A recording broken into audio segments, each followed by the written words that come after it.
ने अपनी गुलामी की निशानियों को सहेज कर रखा। जिन आक्रांताओं ने, जिन आतंकवादी अंग्रेजों ने भारत को लूटा, भारत को गुलाम बनाया, भारत की महिलाओं के साथ बलात्कार किया, भारत के किसानों की जमीनों को लूटा, इन भारतीय लोगों ने उनके नाम पर भारत में शहर बना दिए, लैंसडौन, डलहौजी। कौन थे ये अंग्रेज जिन्होंने भारत की महिलाओं की इज्जत को, अस्मिता को तार तार किया? जिन अंग्रेजों ने भारत को गुलाम बनाने के लिए 1947 से पहले कानून बनाए, Indian education act, Indian police act, Indian land acquisition act, इन कानूनों की होली, इन कानूनों की दस्तावेजों को 1947 में भारत के काले अंग्रेजों ने, भारत के निकम्मे नेताओं ने जलाया नहीं, बल्कि आज भी इंडियन एजुकेशन एक्ट 1835 1835 वाला कानून आज भी लेकर के अपनी छाती पर ढो रहे हैं भारत के अंग्रेज। ऐसे कई सारे एक्ट्स हैं, मैरिज एक्ट भी है, कई सारे हैं, एक नहीं है, कई हजार हैं। इनको सबको जला करके फेंक देना चाहिए था। क्यों? क्योंकि ये कानून अंग्रेजों ने 1835 से लेकर के इस कालखंड में Indian police act, Indian education act, Indian land acquisition act बनाया था, ताकि भारत के लोगों को गुलाम बनाया जा सके, ताकि भारत के लोगों पर हुकूमत कर सकें, ताकि भारत के लोगों का शोषण कर सकें। तो क्या होना चाहिए था? इस शोषण करने वाले कानूनों को जलाना चाहिए था या नहीं? बिल्कुल। 1947 में इन्होंने नहीं जलाया, इसको कंटिन्यू रखा और आज तक वो गुलाम बनाने वाले कानून हमारे ऊपर हैं। भगत सिंह की हत्या क्यों हुई? भगत सिंह को फांसी क्यों हुआ? सैंडर्स का हत्याकांड क्यों हुआ? लाला लाजपत राय के सिर पर लाठियां क्यों चली? क्योंकि इंडियन पुलिस एक्ट के तहत उनको मारा गया, तो इनकी सुनवाई तक नहीं हुई कोर्ट में।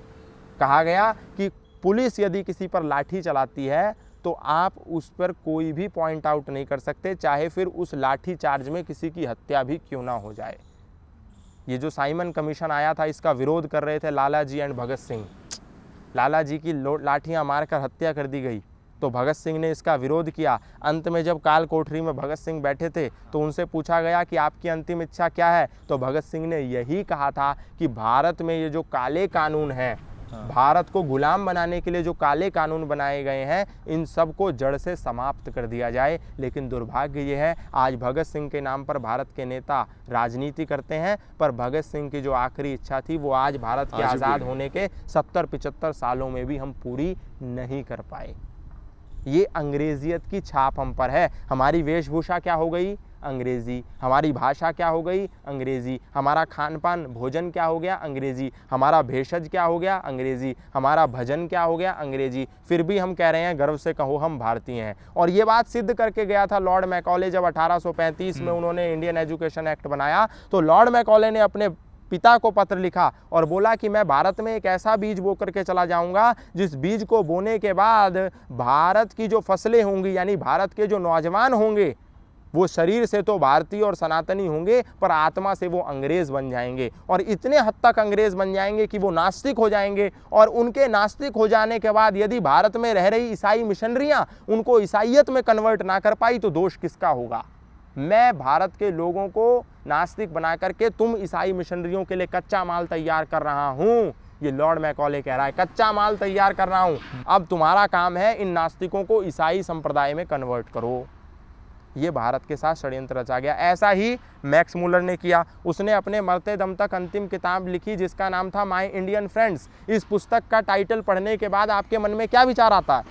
कि वो भारत के लोगों के लिए बहुत ज़्यादा फ्रेंडशिप, मतलब बहुत गर्मजोशी से व्यवहार करता होगा। माय इंडियन फ्रेंड्स, मेरे भारतीय मित्र। परंतु वो इतना नालायक और इतना कमीना किस्म का आदमी था कि उसने माय इंडियन फ्रेंड्स, भारत के लोगों को धोखा देने के लिए टाइटल लिखा, और इस पुस्तक के अंदर भारत और भारतीयता के विरोध में जहर उगला। उसने वेदों के मंत्रों को जंगली कहा।